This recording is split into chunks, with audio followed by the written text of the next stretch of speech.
Those folks who are out there who are not muted, please mute yourself. All right, thanks, Jim. All right, well, good morning, everybody. My name is Carol Andrews. I am an environmental project manager at St. Louis County, working for Jim Foldesy. Can you hear me okay? Yes. Loud and clear. Okay. It's showing JF, so I thought Jim was still speaking. So today, the Minnesota County, this is the Minnesota County Engineers Association webinar number 3 put on by the Monarch Candidate Conservation Agreement with Assurances Committee of the MCEA. Please note that the presentation today will be recorded. After we're done with the presentation, we will turn off the recording as we go into Q&A. The agenda for today, I'm going to do a kickoff with a committee update, reminder of what the status is for the Monarch being listed under the Threatened and Endangered Species, or ESA Act. Salman Khan from MnDOT will provide an update on some of the things he and the others with MnDOT have been helping us with, helping the committee on. Then it's going to be back to me for a little bit of explanation of the Candidate Conservation Agreement with Assurances, also known as the CCAA. Just about 4 slides. We're not going to spend much time going over what we've covered in the first 2 webinars, but also then getting into how does it relate to Section 106, because part of the reason we ended up with webinar 3 is when we were preparing for webinar 2 that explained sort of what the benefits of becoming a partner and how you go about applying. We just did not have time to cover those 2 aspects of it. Then Mike Chavez, who's a consultant with WSB, with a lot of background in Section 106, thankfully agreed to be our presenter on that topic. So that's one of the main things we'll be covering today most of the time, followed by Chris Smith from MnDOT talking about Section 7. And then since Allison Harwood is also a WSB consultant, and I suggested it would be useful if she just took a few minutes to talk about some of the types of services they, as a consultant, can provide, or other consultants are able to provide, in case people are interested. I think, is somebody not muted? And I'm getting feedback. And then, like I said, we'll turn off and go to Q&A. So the Monarch Committee update is more of a wrap-up. The committee started meeting last September and has 6 counties and then 3 staff from MnDOT that met twice a month for quite a while, and started by assessing the cost and benefit of becoming a Monarch CCAA partner. And it quickly became apparent that the benefits outweigh the costs. And that's what we covered in webinar 2. So if you missed that, as Salman will explain, you can find that on the state aid website. 2 of the member counties, Stearns and St. Louis, completed draft applications. Those are also available, along with Kandiyohi County, who has submitted theirs and received approval as well. We generated some templates for board presentations and so on, and hosted the webinars. And I am still working on the FAQ specific to Minnesota and some of the questions that the counties brought up. So once I wrap that FAQ up and run it past the committee, I think our work will be done unless the board asks for additional assistance. The status of the Monarch listing has not changed since webinar 2. The key dates are that back in December on the 15th, the U.S. Fish and Wildlife Service made a determination that the monarch butterfly does warrant listing under the Endangered Species Act, but that listing is precluded. So there's 2 different actions. There's the determination that listing is warranted, but if that decision is made, then U.S. Fish and Wildlife still has to go through rulemaking for the actual listing to say if it is threatened or endangered and any associated requirements, exclusions, things like that. The timing is such that the Fish and Wildlife Service in December said that they thought that would be about 2024 when they get to doing that listing rulemaking. Between now and then, will do annual reviews of the species monarch populations. And could reprioritize the listing, move it up or down in priority, or could even invoke emergency listing procedures. If that doesn't happen though, at this point, the very, very rough idea is that the Monarch could be listed in late 24 or 25. But the key takeaway is that that decision is tenuous and could change based on the changes in the population numbers, politics, things like that. So if you're going to become a partner, this is a good time to start doing your initial legwork, internal decision making, things like that, so that if you decide to you want to sign up, that you're in a good position to do that. Okay, I'm going to hand it over to Suman. I asked him to give me a little background information. He's a project development engineer with MnDOT State Aid, where his main role is oversight and approval of environmental documentation for federally funded projects on the local system. Away from work, he stays busy chasing after a 16-month-old daughter while trying to squeeze in time to go biking around Minneapolis, where he lives. Suman? Hi, good morning. Thank you, Carol. So can everybody hear me clearly? I can. Perfect. All right, so today I'm just going to give a real brief update on our survey that was sent out. So it was about a month ago now that we had sent a survey out to all the counties just to ask, what their interest level is in regards to participating in the Monarch CCAA. Or have they already done it? Are they thinking about doing it? Is there additional information that they would like to know about prior to doing that? So a lot of people have asked me, well, how many counties are planning to apply or be part of the Monarch CCAA? So based on what we got back, the survey, we got back a total of 45 responses. So as you can see on there, there's about 10 counties that have already applied or plan to apply or likely will apply after 2021. There's 10 that have or will take initial steps, but overall following a wait and see approach. 17 counties following a wait and see approach and holding off on doing any work. About 5 counties that still do not have enough information to decide what they will do. And 3 counties who say that they're unlikely to enroll or didn't give any answer at all. So as you can see, and then we also have at the bottom there, I mentioned that we have 6 different counties who are represented on the MCEA Monarch Committee who are preparing to apply as well. So, with these numbers, we can see that there's roughly about 26 counties out of the 87 who have applied or will be applying.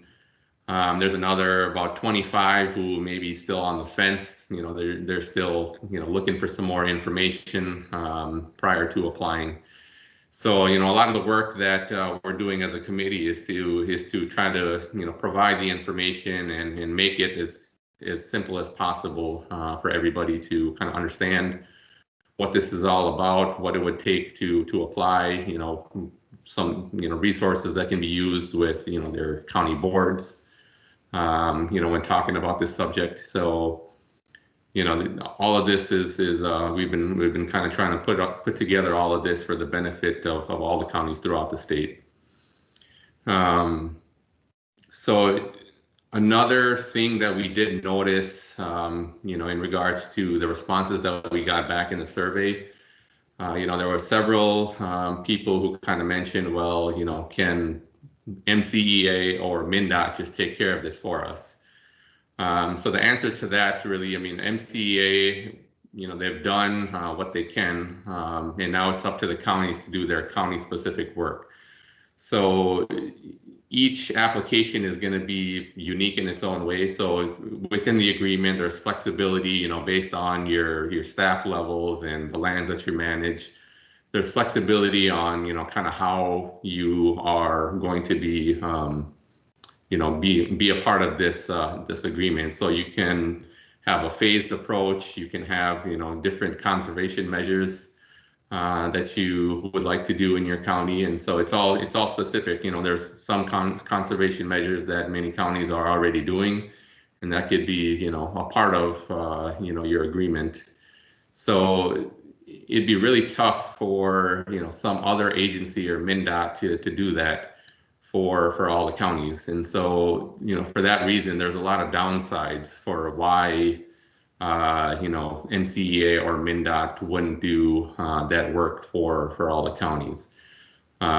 Just based on the level of responsibility, it might not be kind of what you would like, if somebody else were to do that work, since again, a lot of the work is very county specific. And so, for that reason, we're doing as much of the legwork up front just to get all the information together to provide examples that all counties can use. But it is up to the counties to do their work in order to complete the application. Move on to the next slide, thanks. So as Carol mentioned, we have several resources that we have posted onto the state aid website. So this is the same site where everybody goes to find the templates for environmental documents for the CADX forms. It's on the same site. On the right hand side of the screen under information, you can see there's a whole section on the Monarch Butterfly CCAA, and on here we have various things. We have FAQs that have been put together, example board action documents and presentations. We have sample applications that have been filled out, both in a draft form and also, as Carol mentioned, there is an approved one from Kandiyohi County that is available for everyone to look at as well. In a lot of the counties who are still looking for more information, I think that going to this website and taking a look at things such as the FAQ, and also at the very bottom, we have all of the webinars we've done. We had 2 webinars prior to this one that were done, which if you watch it, it provides a lot of the information, and I think a lot of the questions that came up through the survey would be answered in those webinars. So if you haven't had a chance yet, I definitely highly recommend taking a look at those webinars, and the slides are also available as well. So again, I mean, that's it. This is all there for the benefit of all of the counties. We understand that this can be a little confusing, and it could be overwhelming as well. And so we're trying to make it as simple as we can to provide the information and the resources to help the county get started, and get started with their own county specific work that's applicable to each application. So if there's any questions, I mean, definitely reach out to myself or to anyone else on the committee, and we'd definitely be able to help. So with that, that's all I got for the MnDOT update, and I'll turn it back to Carol. Thank you. Thank you very much. And thanks to everybody who participated in the survey. We appreciate that. One thing I wanted to note, that when the survey results did include what people needed more information on or were interested in, and one of the themes there was learning more about establishing native vegetation effectively.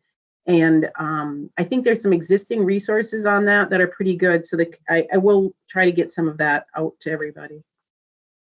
So before I hand it over to Mike Chavez to talk about Section 106, just 3 or 4 slides that give you a reminder on what we're talking about. And that is, candidate conservation agreement with assurances are like there, are voluntary pre-listing tool. So there's nothing you have to do, but it is a good option. And Suman, can you make sure? Oh, you're muted. So you need to do this before the Monarch gets listed if you decide to become a partner. It's a cooperative agreement between non-federal partners and the U.S. Fish and Wildlife Service that provides incentive for proactive, immediate conservation action for at-risk species. So that's what the Fish and Wildlife Service and the species get out of it. In return, the agreement document provides regulatory assurances, and really what that ends up being is that in exchange for doing conservation measures on 5% of your land, you can do business as usual on 95% of land. And conservation measures are things such as delayed mowing to try not to disturb the monarch and the monarch habitat for that period of time. The best source of information is the website. That's the right-of-way website. So I suggest looking that up if you need more information. The biggest benefit is the regulatory certainty that you have ahead of time before the listing. That provides, and the CCAA does provide incidental take coverage for the Monarch. So if it gets listed, you're already covered ahead of time. There are other ways to get permission for take. However, things like habitat conservation plans or 4D rules, but those are things that either happen after the listing or at the time of listing. So you're sort of left up in the air as to, whether, for example, a 4D rule would exclude mowing, exempt mowing within so many feet of the road. Maybe, maybe not. We just don't know what to expect. The CCAA is a document, a written agreement that you can get from their website. It's about 130 pages long, but it really is a good source of information and the bottom line for what needs to happen. And you'll see, and we'll hear me referring to the UIC, the University of Illinois Chicago, is the programmatic administrator. So if you become a partner, you're dealing with the UIC, not the U.S. Fish and Wildlife Service directly, which is handy because the UIC is got staff devoted to this. Some of you, if you remember webinar 1, Iris Caldwell from the UIC was one of the presenters. They do a lot of outreach and answering questions and things like that. I don't expect you to read this slide, but my point of including this is just to say that that CCAA document does explain how an applicant to be a partner should address Section 7 by providing information on what critical habitat is in their county, threatened and endangered species, things like that, and also Section 106, what do you have to do to comply with the National Historic Preservation Act. However, the point of this webinar is to provide a lot more information specific to Minnesota and our requirements to help make sense of this, because I find them to be pretty more challenging regulatory programs to understand. As far as why, especially the Section 106 historic preservation, why does that come into play for an agreement that has to do with monarchs? And the reason is it's a federal action. The issuance of the CCAA and the coverage for take is a federal action. And Chris and Mike might touch on this as well, but just keep that in mind. An analogy most of you might be familiar with are if you have a federally funded project, then you have to, for your project memo, provide information on impacts to historic places. Another analogy is the Army Corps Transportation Regional General Permit that we use. Most of us think of it as sort of the wetland permitting side of things, but within that permit, it does say that it can't authorize activities that may affect a listed species or critical habitat without going through Section 7 consultation. And similarly, it does not approve anything that may impact a site that's eligible for the National Register of Historic Places and other things related to Section 106 compliance. So it's the same kind of thing that this, as a federal action, brings these other regulatory programs into play. That being said, anytime somebody mentions Section 106 and historic preservation, it kind of gives me an instant headache. And it's not that I don't find it interesting. I think archaeology is very interesting. I like historic places, but from the standpoint of a regulated party, it's tricky. And Allison and I were talking last Friday, and for one thing, you're sort of being asked to not disturb something, which sometimes, yeah, sure, there's an old church at the surface, you need to go around or deal with, but we're also talking about not disturbing buried artifacts. Well, if you can't see them, how do you know where they are? It just gets a lot more frustrating than other programs like, say, DNR permitting, where you just look at the map, it's a public water, you got to get a permit. It's not as straightforward. When the UIC, the permit holder, was asked what they expect as far as the Section 106 compliance, the good news was they said it shouldn't present a major issue. As long as the applicant to be a partner is already reviewing work in compliance with, in our case, the Minnesota laws related to protection of historic resources, they don't expect you to do anything new. Well, that brought up the question, at least Russ in St. Louis County, are we already reviewing work in compliance with Minnesota laws? I think we are. We have a pretty good program for flagging projects for our construction projects that might have the potential to impact cultural resources. And usually what we're looking at is, a road in a green field or a major realignment, things like that. This slide just shows a project I worked on several years ago where we hired an archaeologist. They did the field, walked the whole 2-mile site and flagged a site that looked like it might be a burial site. And then a couple months later, unfortunately, by then it was winter, after we kept it warm for a couple months, we had to go out and actually do some digging. Spoiler alert, we did not actually find a body, which was good. But anyway, so, we do this for our big road projects, but we're applying to be a partner, to have our CCAA cover maintenance operations as well, especially mowing. That also would include replacing culverts, ditch maintenance, other activities that we do, or authorize others to do in our road right away. Say maybe installing a bunch of fiber optic cable in the back slope for 14 miles. That comes up. These are things that don't have a big area of disturbance, and we have not as intentionally thought through, well, is there some actions we have to take for those? So it comes down to, I think, a risk management thing. So as you hear Mike explain what you're supposed to do, a lot of it is understanding what you should do and then stepping back and trying to say, are our processes adequate? And so what we're looking at doing is putting together a standard operating procedure that helps us make sure we've considered how we will comply.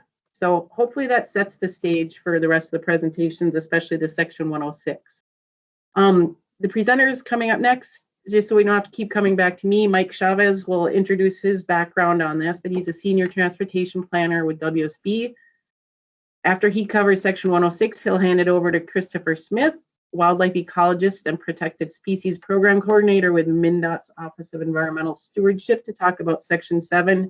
And then Allison will say a little bit about how consultants can assist if you are interested. So I'm going to stop sharing and hand it over to Mike. Sorry.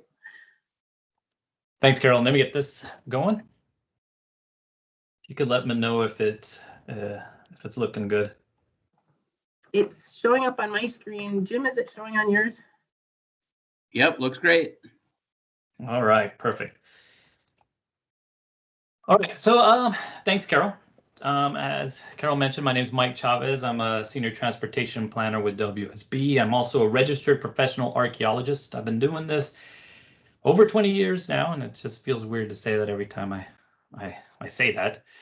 But yeah, as Carol mentioned, it does get confusing at some point. So hopefully, when this started, the main point of the presentation is the applicability of Section 106 to the of the National Historic Preservation Act to the Monarch Butterfly Candidate Conservation Agreement with Assurance with Integrated Candidate Conservation Agreement.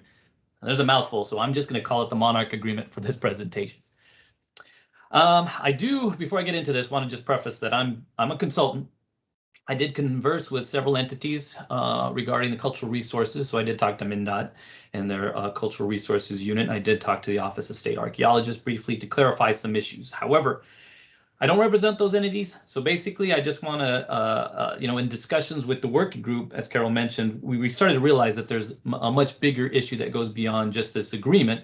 And it gets into where cultural resources fit in, especially to your county actions. And so hopefully we can answer some of those basic questions regarding that issue beyond those agreements. Then we'll get into the agreement, and then I will open up with some questions at the end to see where we may need to go or need further clarification.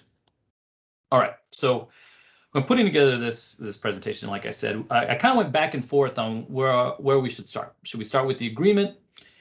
But as we discussed, it got a little bit more that there's a bigger issue to this. So the real question seems to lie in cultural resources and specifically archaeological remains, and where and when and what do I need to do, speaking as a county entity. So with that, I'm going to start out with the need to do laws that govern cultural resources. So we'll have an overview of the federal laws, the National Historic Preservation Act, and specifically Section 106, which is the enforcement portion of that act. Then we'll get into the Minnesota Historic Sites Act, the Minnesota Field Archaeology Act, and the Minnesota Private Cemeteries Act. All right, and then we'll discuss kind of their applicability for county entities. And then I'll cover about documentation, because like I was told early on, you can do all what you need to do, but if it isn't documented, then it didn't happen. So after that, I'll get into the conservation agreement, Section 106 applicability, and I'll introduce what I'm calling the cultural resource decision tree. And this leads into the Section 106 protocols that are in Appendix C of the Monarch agreement. This is way back in, I think it's PDF page 124 of that agreement. And then, like I said, last we'll cover some questions and discuss maybe the necessity for some further discussions with regards to cultural resources. All right, so the intent of Section 106 of the Historic Preservation Act and all cultural resources laws. So what is the intent of 106? And it's to require federal agencies to consider the effects of projects they carry out, approve, or fund on historic properties. This law encourages preservation, but it does not necessarily mandate it. It basically is intended to just, for whoever's carrying out the action, to explore measures to avoid or reduce harm to those resources, and to kind of reach an agreement with the State Historic Preservation Office or a Tribal Historic Preservation Office. So, and what happens is that when I mention historic properties, what are historic properties? These are prehistoric or historic districts, sites, buildings, structures, or objects included in or eligible for inclusion in the National Register of Historic Places. So this basically includes all potential historic properties, and I'll get into it on the next slide. But what is the National Register of Historic Places? It is the nation's official list of properties recognized for their significance to American history. So as I said before, with regards to potential or eligible for inclusion, that comes really into a key part of Section 106. So there's a lot of words here. Don't read them all. I highlighted some of the really pertinent ones.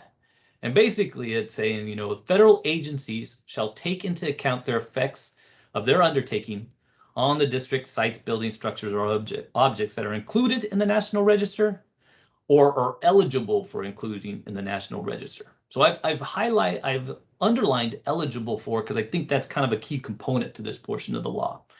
If it was just a matter of properties that were listed, it'd be easy. You can go to that national listing, which is maintained by the National Park Service, and just see if there's a property within your potential project area. When it gets tricky is when it includes sites, structures, or anything that's eligible for inclusion. And there's a whole industry. The cultural resource management industry is built on those two words. And that is basically the investigation and looking for cultural resources at any for state, federal agency, or of such. So that's where the archaeologists come in, and that's where you see them walking on the side of the road, or at advanced levels of investigation, digging holes and things like that. All right, so here's an overview of the state rules. The Historic Sites Act, which basically it just established the list of significant state resources that is overseen by the Minnesota Historic Society. The intent is for them to preserve, develop, interpret, and maintain this for the public use and benefit. Next one's the Minnesota Field Archaeology Act. So this is where basically states that the state of Minnesota reserves itself as the exclusive right and privilege for field archaeology on state sites. So that's anything that is owned by the state. And they want to protect and preserve archaeological sites for scientific information. Okay, it does go on to state that they want to encourage preservation on private, but it gets a little bit fuzzier there. And then there's the Minnesota Private Cemeteries Act. So it requires plans and reviews for any projects that will be impacting areas that may disturb human burials for any. And so this is a further protection on burial sites, both on private and public land. And it's just a way of getting the state archaeologists or the Indian Affairs Council into those discussions on how to either preserve, protect, or address burials that may be found in through private development or especially public development. Okay. As Carol said, as we started looking into this, it gets really kind of confusing in there. So I've put this up specifically to show all those different lines and who could be involved. But I kind of really want to show who the regulatory authority is with regards to these different laws. Basically, it's like what you need to know about who is responsible entity for adhering to those laws. So for instance, with regards to Section 106, which is specific to federal agencies, federal agencies are the ones making that determination. They're the ones that are going to be the ultimately responsible for what those investigations say. And the entity that they have to get concurrence from or coordinate with is the State Historic Preservation Officer, or the SHPO. Okay. But, and I put this in there, for transportation roadways, MnDOT has a programmatic agreement with FHWA, the SHPO, the Advisory Council on Historic Preservation, the Corps of Engineers, and MnDOT's all in this programmatic agreement. And they're able to give authority for certain projects, and especially projects that have no impact. And they can basically say, you know, we give clearance for no cultural resources being impacted for this project. And there's a lot of other terms in that programmatic agreement. Now, when it gets into the state laws, for instance, the Archaeology Act and the Private Cemeteries Act, then the Minnesota Office of State Archaeologists is the one who kind of, you know, the entity comes to them and they're the ones who have to review and consult with regards to those. However, not to just confuse things more, they've tend to historically deferred to the SHPO for commenting on development projects. Okay. Now, what I want to really kind of cover into this is basically who is answering the question as far as how they are impacting this resource. And I think the best way to kind of address this is through NEPA, so the National Environmental Protection Act. And in NEPA, you know, hopefully some of you are familiar with this or have dealt with this. An outcome of that is either a finding of no significant impact or the environmental impact statement, which gives you a record of decision. So these statements are coming from that federal agency, and it comes from whatever action that they're carrying out. So let me see, I think it's on the next slide. No, I'll get to it a little later, but so that's for federal agencies. It's a federal agency is basically saying, you know, we are going to be giving this permit, or we are, you know, say you're working on an interstate highway, we are oversight of that interstate. It is our statement, or it's our act that we are making sure that we are adhering to. For state law, that entity becomes the responsible government unit, which in this case would be you all, saying that we have carried out these investigations with regards to cultural resources. Or in the case of an EAW, you are the one that's basically carrying out these actions to make sure that you have addressed your potential impacts with regards to all these resources. And in this, it includes cultural resource laws. Okay, so I know that was a lot, so let's get to kind of some of the fun part, hopefully, is why are we protecting these resources and what are archaeologists looking for? So with regards to archaeological resources, there's basically 4 levels of investigation. There's the cultural resource desktop research. That's basically kind of just seeing if cultural resources have the potential to exist in a certain project area, right? So this is just checking the Office of State Archaeologist portal, and I'll show you that later. Looking into seeing if there is depositional soils, if there is anything that there's a possibility of there being cultural resources at that location, or archaeological resources specifically at that location. If you can't for sure say that there is not, then it goes into surveying. And this is just to see if the cultural resources exist at your location. This is when you see shovel tests, backhoe trenching, or things like that, if you've ever dealt with a cultural resource management firm or a consultant. If they do find something, then it goes up into testing. And that's why they want to determine the integrity of those deposits. Basically, they want to determine if whatever they came across during the survey is found in context, meaning that it's in the same general location of when those deposits were set down. And if there's integrity, which means if they can get some information out of those deposits. So in this case, they would dig, one unit down and see if they can isolate deposits to just one depositional layer. And so, it's often asked, like, is farmland, has been disturbed with regards to archaeological resources.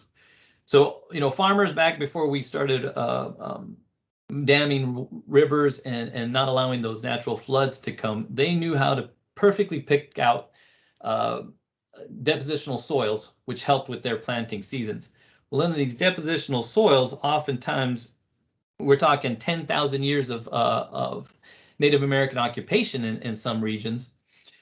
You could have a campsite at that location, a flooding event that covers that campsite perfectly with a layer of soil. And we're talking large amounts of soil that could be put down depending on the flood event over 10,000 years. We could be looking at a very, very deep deposit. Testing just makes sure you see if they can isolate that location to a certain point in time.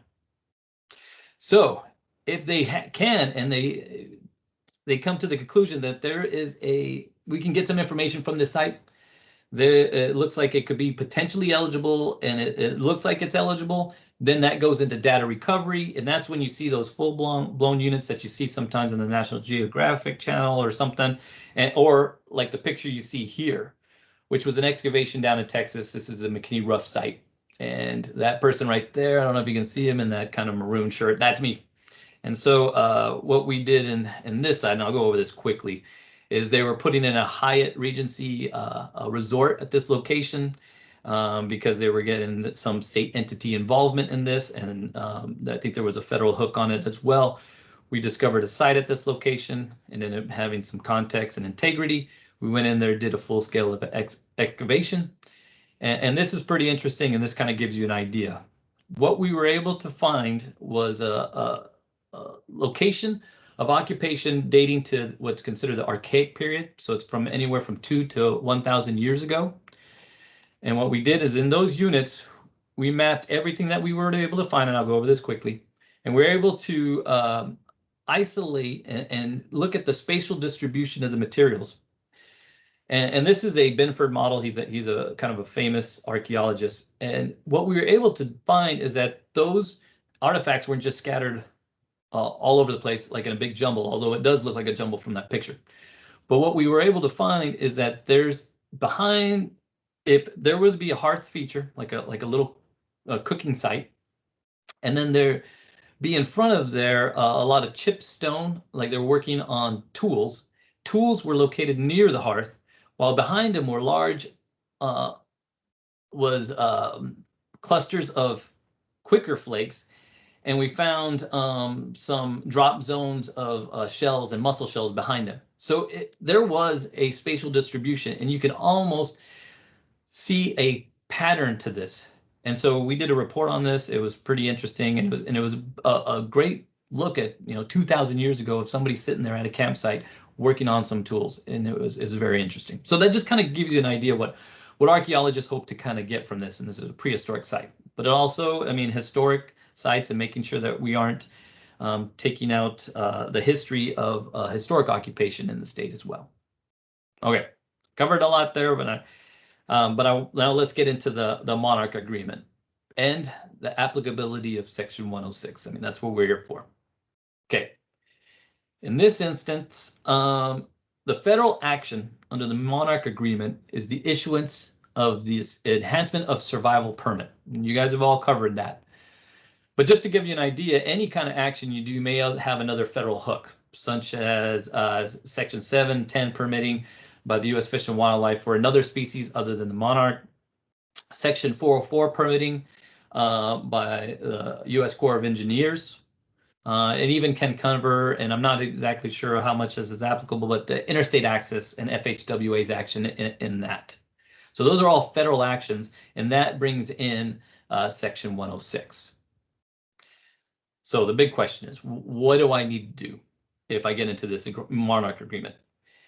The quick answer is, with regards to cultural resources, effort-wise, there's nothing really more than what you have been doing, or maybe should have been doing, up to this point with regards to cultural resources. And so I think the big emphasis on that answer is the maybe, but we'll kind of get into that. So to help you out, I've kind of created this cultural resource decision tree. And this kind of gets into the applicability of the permit. So this is just starting out right at the beginning. And so what you should do is, and then this will eventually get into the Section 106 protocols that are in the agreement. But these first two questions I kind of created just to kind of help get you to that point. First question, does the project have federal funds or another federal nexus or permitting type? If the answer is yes to that, then that lead agency already has their own protocols for dealing with cultural resources in 106. If you're dealing with MnDOT or FHWA, they've already got a cultural resource unit. They've already got their process in place. You're dealing with the Corps, they got their process in place. So if there's federal funds or some kind of other federal nexus, you're following their guidance with regards to cultural resources. If the answer is no, then you go on to the next question. Do you have to do an EAW? So this is regarding those state laws. If you do have to do an EAW, then you're doing the guidelines that are already in effect for what you would have to do for an EAW. If the answer is no, say the project is exempted from an EAW, then you proceed to the next question. And this is when you get into those Section 106 protocols way back in Appendix C. Does a project and we added that, or activity occur within the scope of the partner certificate of inclusion under the Monarch CCAA? Is this project activity covered under the agreement? If it's not, then Section 106 isn't applicable because there's no federal action in that. If yes, then you keep on going. Will the activity result in ground building, structure, or infrastructure disturbance? Okay, this under the protocols, they're talking about actions such as public education, hand removal of plants and animals, plans, proposals, other kind of protocol establishments, or just non-construction activities, grants, items like that. So these are really kind of activities carried out by the county that would definitely not have any ground disturbance activities. If the answer is it meets one of those kind of items, one of those kind of descriptions, then the answer is no, you're done. The service considered these as something that's not going to affect cultural resources, and you can move on with your conservation agreement. If yes, then you come to the next question, which is, does the activity occur within a known cultural site? And this is when it kind of gets interesting, because then you can basically look into some of the resources that are available to you and to everybody. So does the activity occur within a known cultural site? How can I answer that question? Well, the Office of State Archaeology has a portal site that's available. And after this, I'm going to send out a kind of a handy sheet that should have a link to it. But the OSA has a public viewer, and this is essentially what you would see. This is near Tower, Minnesota, in St. Louis County. And what it does, it just has these large blocks with numbers in it, and it just kind of shows you how many sites are in the general vicinity of your potential project area. If your project area is in one of these sites, it kind of gives you an idea that there's a potential for there being archaeological resources in that location, or something has been found in that broad area. They keep it very broad because they want to protect these sites from looters or somebody going out and destroying a cultural resource site. So they don't give actual locations, but they do give access to county planners, city planners for some information. And for county planners and for city planners, you have to apply and tell them your entity and then send in, I think, a confirmation, and then they'll give you access to another viewer. And all that does is just gives you a little bit of a tighter location on where these site potentials could be. Okay. But it's still just kind of broad. It doesn't tell you what the sites are. It doesn't even tell you if the sites are eligible or not. Okay.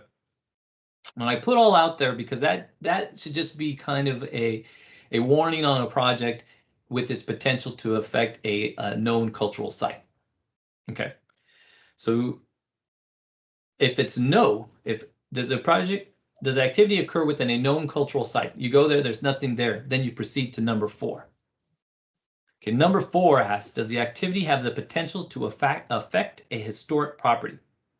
Now this is where the question comes in and where you should probably either talk to a consultant or fill out a project review description and send that into to the SHPO for them to kind of help to make that determination on whether there's potential to affect historic property. Now the protocol gives you a couple examples of activities that they don't consider having the potential to affect historic property. And this includes planting, herbicide, controlled grazing, mowing, or activities like that. But there's also some, I know that there's some questionable activities there that may need consultation on some other reason, but those under the protocols are just examples. Okay, so it says, does the activity have the potential to affect a historic property? Yes, you proceed to step 5, but no, then the project meets the exemption of those actions and you've covered your potential, but you'd have to have that documented on what you've gone through to determine whether there is that potential or not. So this is where it gets tricky because as an archaeologist, we have access to a little more information on the OSA portal.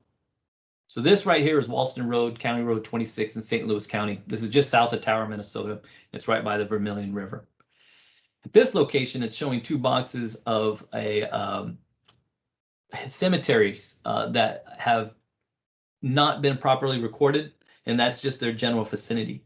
So it just means that there's cemeteries in that general location. But if you go on and you turn on a couple more layers, there's a archaeological probability model that shows locations with a high probability for buried cultural resources. So on this, for instance, in this OSA layer, and this is just kind of show you what information is available to an archaeologist so they can really get in there, is that it shows also historic lakes and river layer on there, and that's the blue.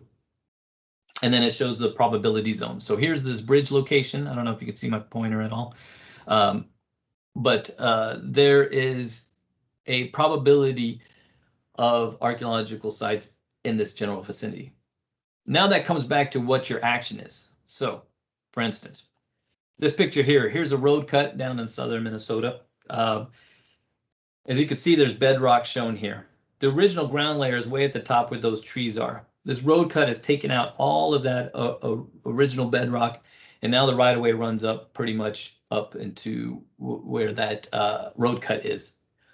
There is not going to be any cultural deposits here. A picture of that could pretty much justify your reasoning for that. Now, but I know we don't deal with easy ones like this all the time. And here's another example. This is that County Road 26 bridge in St. Louis County. Now you can look at this and kind of, it's harder to determine where the original ground layer is. And so this might be an instance where you would come and then have to look at your action and then try to determine, well, okay, am I going to be replacing those guardrails in a location that's been built up for the bridge approach and the area's been already disturbed? That would probably justify you saying that this is an action that's not going to be impacting cultural resources. But to be safe, you could also just send that into the SHPO's office and have them concur on it. But as you have seen, they are very busy, and they've even said this on their website, that they have allowed it to the responsible government unit to kind of make that justification if it's very, very apparent.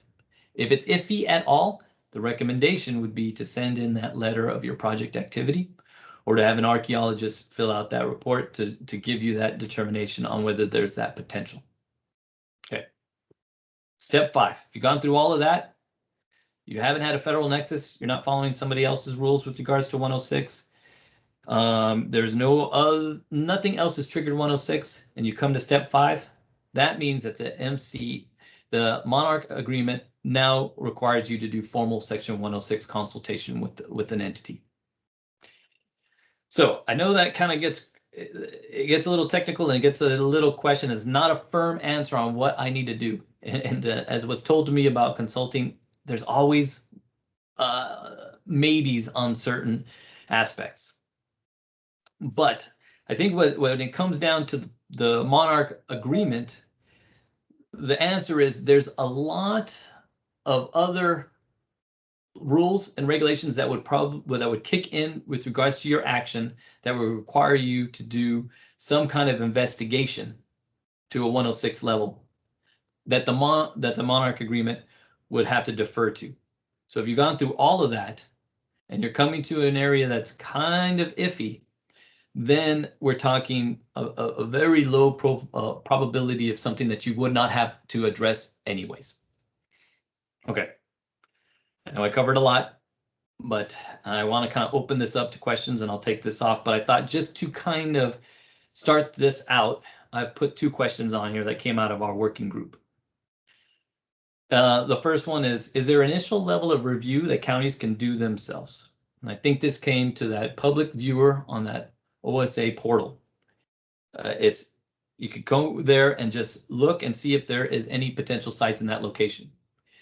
And this is an easy jump off point, because if there is a site if there's a box that's colored in your project area, you can pretty much reserve the fact that if you're going to be digging into the ground, that you're going to have to consult with somebody with regards to that project. If not, then you can keep on going through that protocol. All right. What projects, activities need to be reviewed? And I know everybody came here maybe thinking that, well, am I going to get that answer to that? I think it comes down to it depends.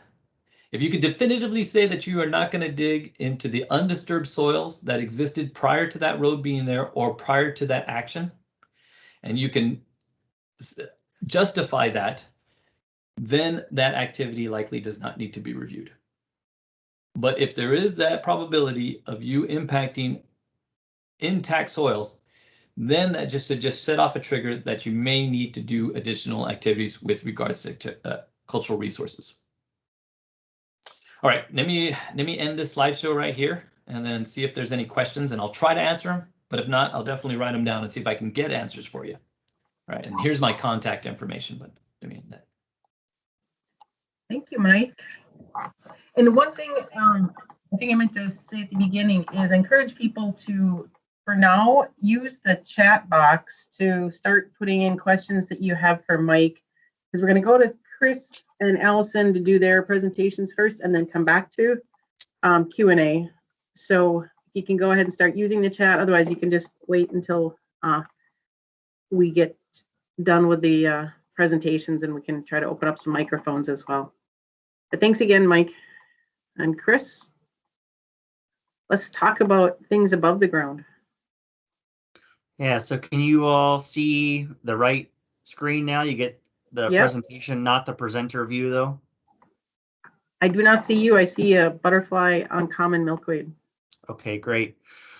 Yeah, so much like the Section 106 discussion that we just had, we need to think a little bit about other endangered species. So again, just like the Section 106, when Fish and Wildlife Service is issuing this permit under the Monarch CCAA, they need to make sure that the action isn't going to take other listed species beyond the Monarch. So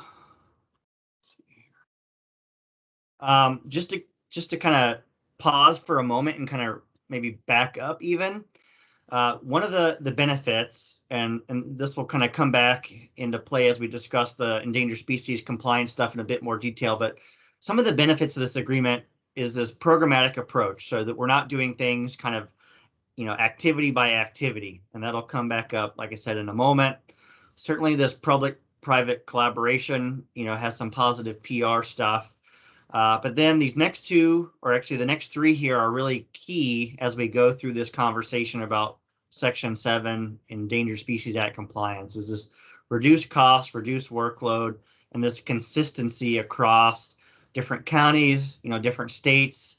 You're all probably familiar, especially those of you working in counties that border another state, that you may be held to a different standard in a Minnesota county than, say, your counterpart in an Iowa county, a Wisconsin county, a Dakota, one of the Dakotas.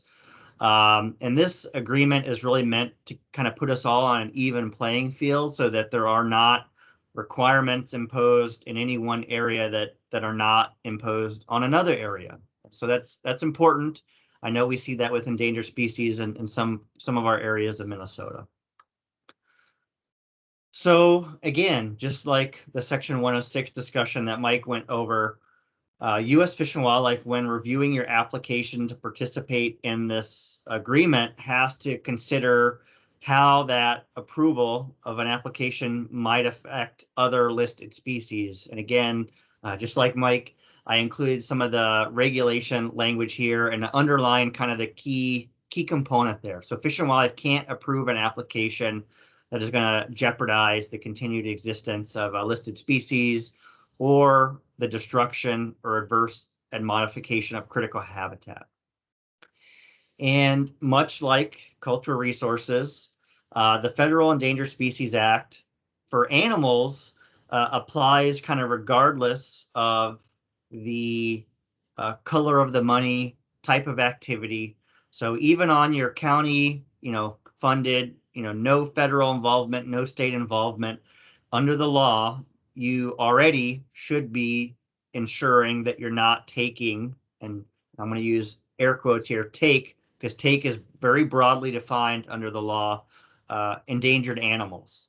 But where there's a bit nuance or perhaps even a complication is that for plants and critical habitat, they are not protected under the law for non-federal actions.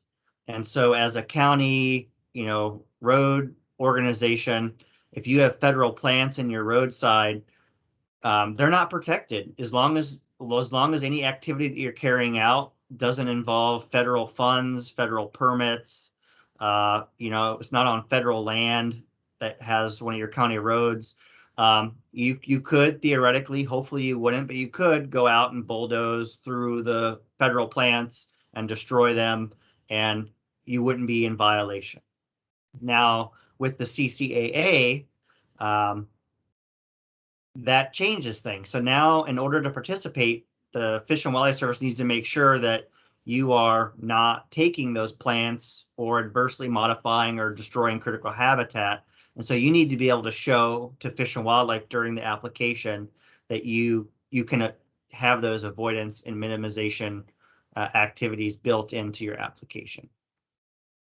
And just I did some quick analysis to give you a sense for where federal plants occur in Minnesota. So we only have 4 species, and really of those 4 species, only 2 occasionally occur in or near roadsides. And so on the left here, you can see a list or you can see a map that shows the counties that have federal plants. And then I tried to take it a step further. It didn't actually help as much as I thought, but it's worth knowing that this is a very cursory review. So I just kind of queried any federal plants within 100 feet of any road. So this isn't specific to county roads. And you see there's a few counties that disappear from the map. I would be willing to bet that if we were to take a deeper dive, that most of these counties that are still identified in this map, the plants of concern are not actually in the roadside. But there are a few places, like I know up in the Northwest and even in the Southeast, where some of those plant populations are actually in roadside habitat. Some of it's MnDOT road, some of it might be county road, some of it may actually even be other types of local roads. But don't let this scare you too much, especially if it's one of your counties that's lit up. There's a pretty good chance the plants are actually adjacent to the road right away, just off your right of way, and would not really be a concern. On the critical habitat side of things, so this is the other kind of piece. So in addition to plants, we had to think about critical habitat. There's not a whole lot of it in Minnesota. Kind of ignoring the big blob in northeast Minnesota for a moment, you can see there's kind of a scattering of what is primarily remnant prairie or native prairie that's never been plowed up in western Minnesota. This is mostly critical habitat for the Dakota skipper. And then there's another rare skipper too that has some critical habitat out there. And then in the Southwest, we also have critical habitat for the Topeka Shiner. And these are streams within the Missouri River watershed. It is important to note though, and this is kind of thinking back to this big blob up here in the Northeast, where this is Canada lynx critical habitat, that not everywhere within the critical habitat polygon is actually critical habitat. And like the lynx critical habitat was designated many years ago, and they just kind of took this broad brush approach, which generally isn't taken anymore. And so if you actually go into what are often referred to as the primary constituent elements for critical habitat, you would see that up here in Canada lynx country, it is, boreal forest, intact woodland, often, some minimum acreage thresholds. And so roadsides, generally speaking, are not important parts of that critical habitat. And so despite this giant blob occurring, across almost the entirety of Lake County and Cook County and a pretty good chunk of St. Louis County, most of your roadside activities aren't going to destroy or adversely modify the critical habitat, because the critical habitat, those primary constituent elements, don't actually occur in the roadside right away. Now, nowadays, Fish and Wildlife usually takes a much more conservative approach, and they're actually trying to delineate the actual habitat that is, in fact, the critical habitat. And so, again, out here in the West, these are primarily small areas of remnant prairie. If you were to zoom in on a map where some of these may border a roadside, you'll actually see in a lot of cases the roadside itself is actually not included within this polygon. It stops usually at the road right of way, because usually that remnant prairie habitat doesn't extend into the right of way. That said, there are a few of these little polygons that the roadside itself is still pretty high quality and may be included. But that's, again, to keep in mind, don't let something like this scare you away. This isn't going to, in most cases, really complicate things much. So one of the first steps you have to take when thinking about applying for the CCAA is run through this IPAC tool. This is an online tool that Fish and Wildlife has. I have just a few screenshots here to show you. It's not too complicated. You will need to create an account. You'll get started. It'll ask you to kind of identify the area of concern. It has an option to select by state or county, which you can see here. I selected Olmsted County down here near Rochester. And once you go through and select your county, you'll be able to click through a few more options, answer a couple questions, and ultimately it'll spit out a species list. And here you can see for Olmsted County, we get 4 species. You get 2 animals. And again, this is not something you have to address in your application, at least not in a lot of detail, because there's already this assumption that you're avoiding take of these animals through, as is already required by the law. And so for the bat, you may be using the 4D rule to ensure compliance already, or there are some other options too. But then you do see there are 2 plants that pop up, one of which, the Letty's roseroot. I'm not aware of any locations where this occurs in roadside right-of-way. This species is almost exclusively found on north or east facing steep rocky talus slopes that are algific. And if you're not in southeast Minnesota, you probably don't know what that means. But essentially, it means there's some kind of karst geology that allows for cold air, cold water to seep out of the hillsides. And so it actually is kind of a remnant of when the glaciers were present. And so some of these plants are actually kind of glacial relics. But again, not found in roadsides, at least not very often. Like I said, I'm not aware of any situations where it's actually in the roadside, but perhaps can be nearby, adjacent.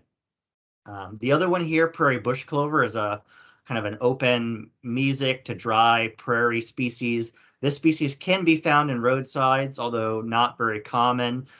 For example, in the MnDOT system, I think we only have 2 or 3 locations Most counties won't have it on roadsides, but there may be a couple examples out there where it does. Where it does, it's often a pretty small location, so it may only be 100 feet of roadside. It may only be 10 feet of roadside. It's a pretty rare plant and not very widespread. And so going through and determining if it actually occurs on a roadside would kind of be your next step. And that's something that I can help you with. The local DNR folks can probably help you with that. But again, just because it pops up in your list, don't let that raise alarms or red flags, because there's a pretty good chance it's not actually in your right of way. And so then it will really be a non-issue during your application process. And so in addition to the application form itself and some of the supporting materials like the fee calculator, there's some maps you have to provide of your county system in your case. You'll have to include some material for Fish and Wildlife, because to kind of support their conclusion of their endangered species review. And so you're not actually doing the review yourself. You're instead providing them with material so that when they get your application, they can kind of do what's called an intra-agency Section 7 consultation. So they're actually consulting with themselves. And I know that sounds kind of wonky, but they actually have a pretty good system in-house so that they separate out whose responsibility for what. They'll actually pull in a different region of the Fish and Wildlife Service so there's not any kind of regional conflict of interest, so that they do their due diligence. And you have to provide them with enough material so that they can walk through their internal process. If you haven't already, be sure to check out the UIC toolkit online. Here's just a screenshot. They actually have a couple of different documents related to the Section 7 consultation guidelines. It has been updated a few times over the last year, and so be sure to pull the most recent copy, because as Fish and Wildlife have gone through some of these, they've kind of refined and tailored it to better fit their needs. And just to kind of give you a feel for what that might look like. And so say you get to a point, you have your application, you're going through this, you need to prepare some materials to submit with your application. Let's say you have prairie bush clover, and let's say that you actually have some of it in your road right away. And so you'll need to make sure you have some practices in place that avoid and minimize this take. Again, this is take. It's pretty broadly defined, and we can come back to that in Q&A if you have questions about it. Some of these practices you may already be doing. So if you're one of those counties that already know you have a rare plant and you're already taking steps to avoid impacting the rare plant, then maybe you just need to articulate in your document what you're already doing, and that might be the end of it. You're already taking necessary steps and you're good to go. But let's assume that you're a county that maybe didn't realize you had this rare bush clover in your roadside, so this is kind of news to you. You're going to develop some best practices to help avoid taking those plants. And so it might be something like, well, you're going to work with MnDOT or DNR or your county natural resource department, if you have a county parks department, something like that, to document where all those populations are. For the most part, DNR has all this information already, and it can be just like the cultural resources stuff, you can request access. So you might go through and do kind of a mapping exercise.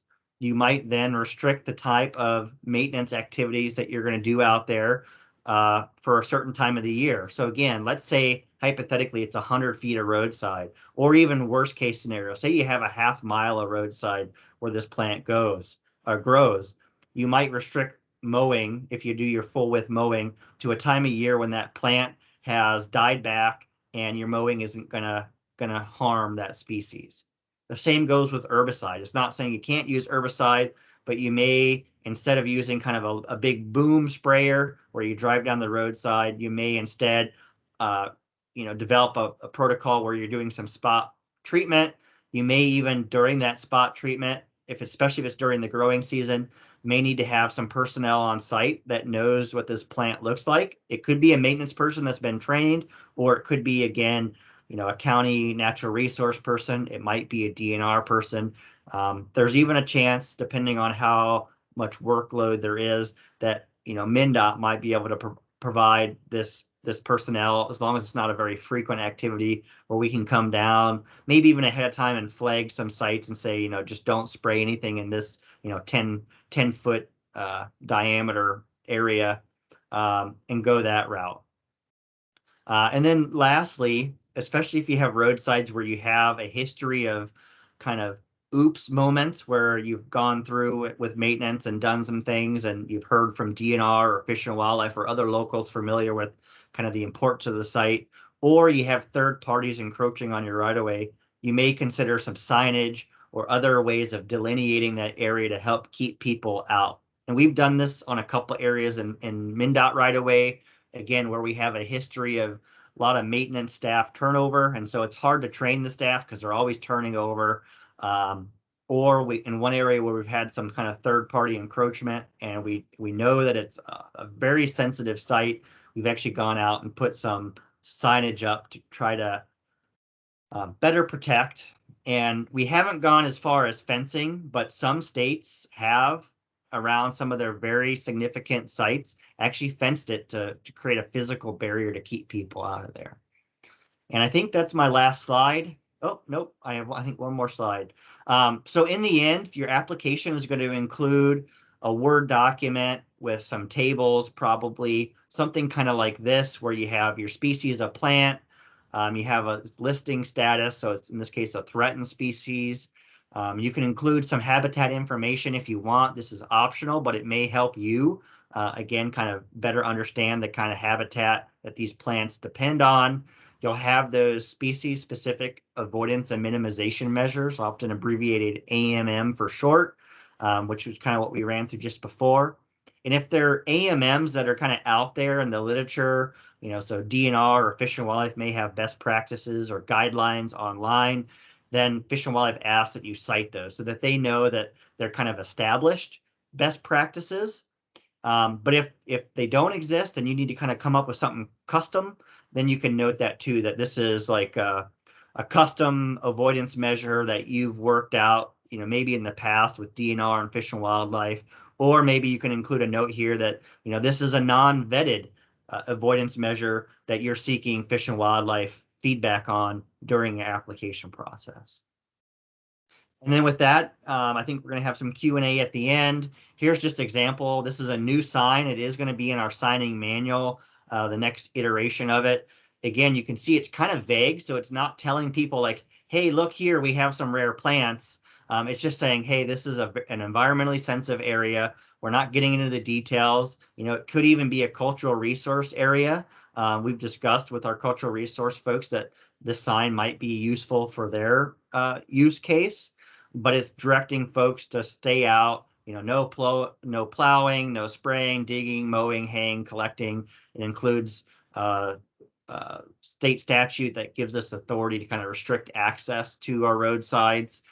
And it's meant to be a sign that's used very rarely. And so right now, I think we have it up in 2 places in all of Minnesota. And we want it to be just not the standard no mowing sign, because we want even our own internal MnDOT staff, when they see the sign, to say, hey, I haven't seen that sign before. I should probably also call our environmental folks and make sure that it's okay that I go in there as a MnDOT staff person. Those kind of the smaller white signs that you may be more familiar with that just say no spraying and mowing, our folks are so used to seeing those that they just go right in anyways. They kind of look at them and say, well, that's not meant for me, that's meant for other people. And so we want this sign to be unusual and rare on the landscape so that even our own folks maybe pause before going in and maybe doing some unintentional damage. And with that, I will turn it back over to Carol. Thanks, everybody. All right. Thank you, Chris. That was very useful and reminds me that we need to, in our documents that people can use as templates that are posted on the state aid website, add some examples of submittals of the Section 7 information, like that second to last slide that you showed.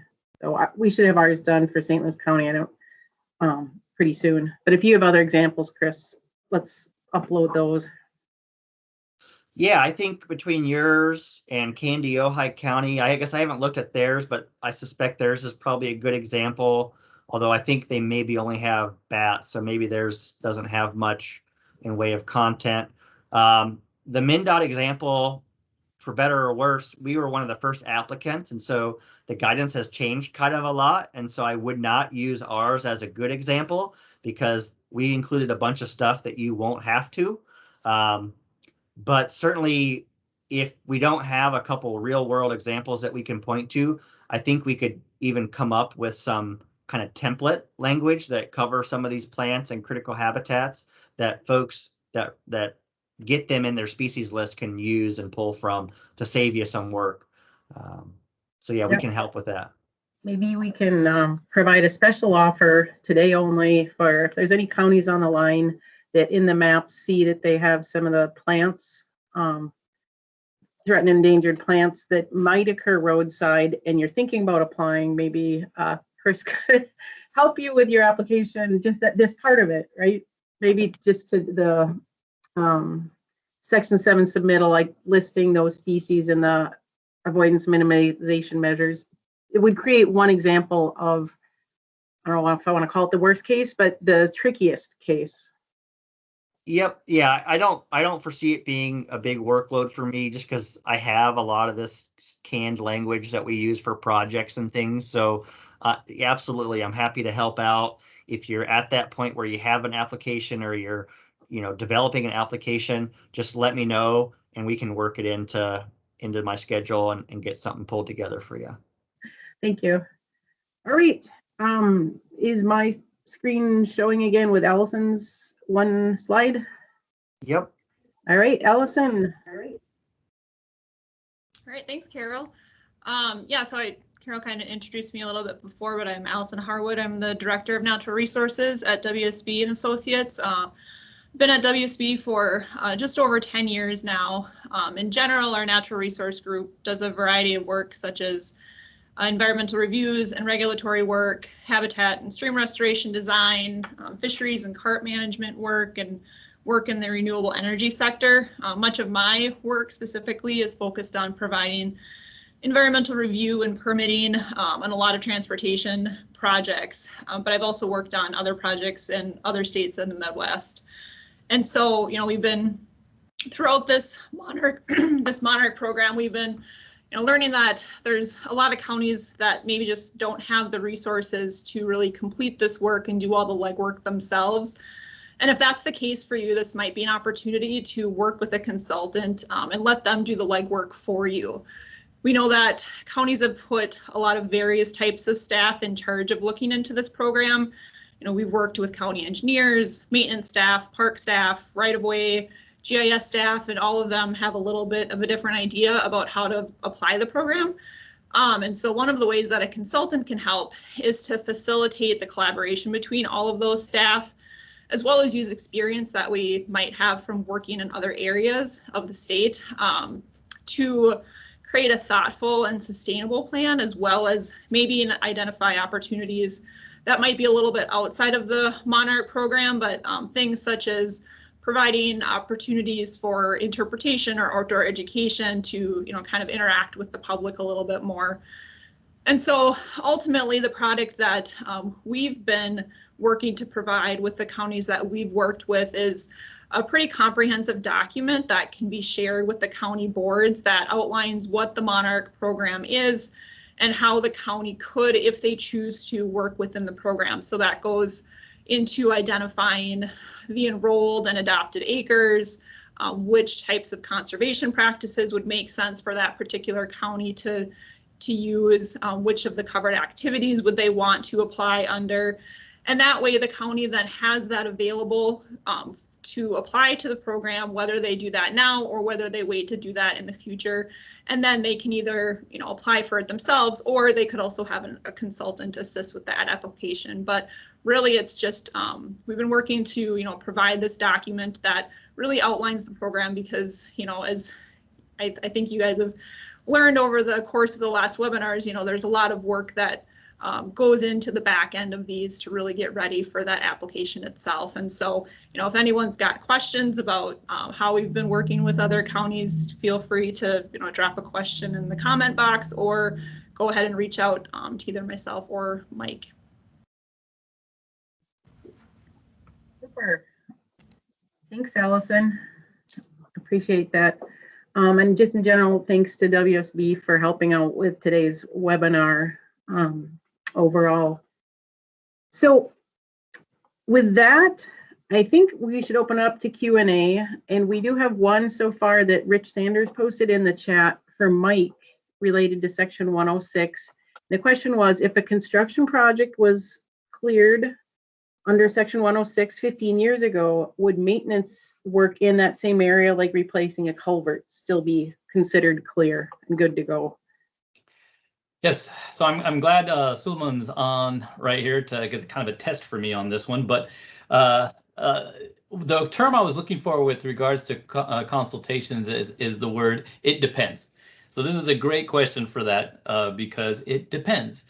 But I guess you got to first ask those questions. Is MnDOT involved in this project? The MnDOT Cultural Resource Unit has put out a list of activities that they consider that will not impact cultural resources, and for state projects, and this is one of those. But it has the "it depends" portion to it because it has culvert replacement for no ground disturbance outside the footprint of an existing culvert, and no new right-of-way or temporary easement is required. So answering this question, I think you have to fall back on this. So is that new culvert going to be impacting an area outside of that previous footprint that was previously cleared? If the answer is no, then under this, it should be good to go.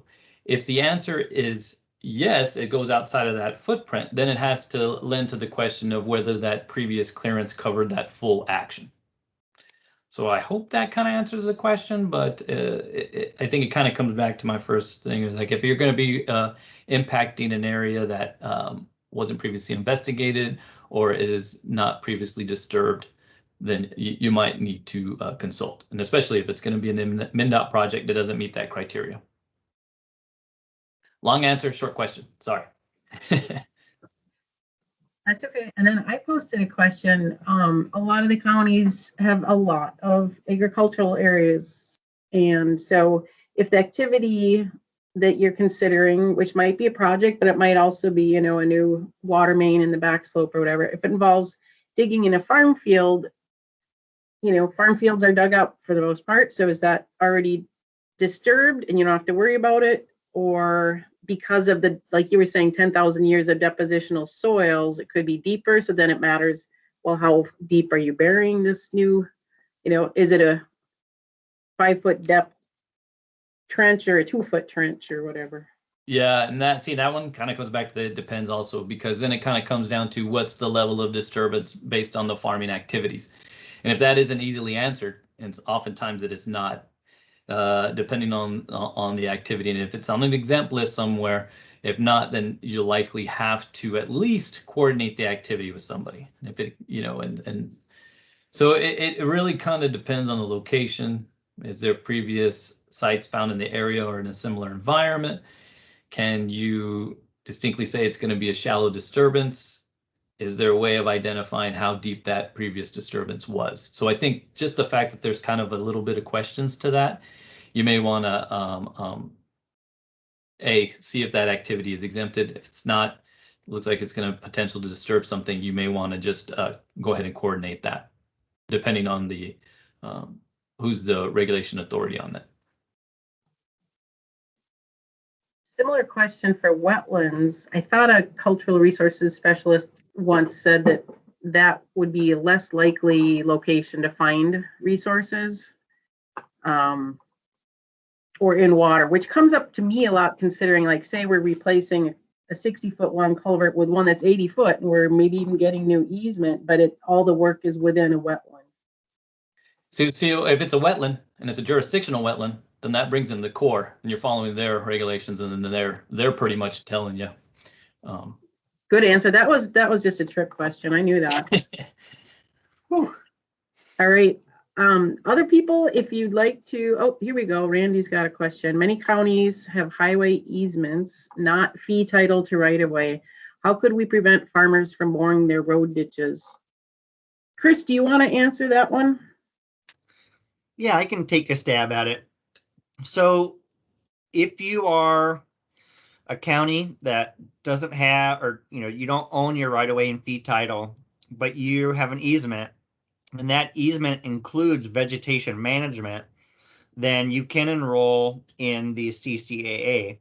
Now, ideally, I think you would try to find an area on your road system where you don't have a lot of third-party pressure, or you have good relationships with the farmers and might be able to get them to, change the timing of some of their mowing and haying a bit to be consistent with the CCAA. We didn't really get into it in this webinar. We did in the earlier ones, but on your system that you enroll, you only need to have your conservation measures on a subset of your lands, and for a county, it's about 5%. And so on the remaining 95%, you can keep doing business the way you've always done it. So you can still have third parties, mowing and haying and things of that nature. So yeah, I think you'd want to start with trying to find your 5% in an area where you don't have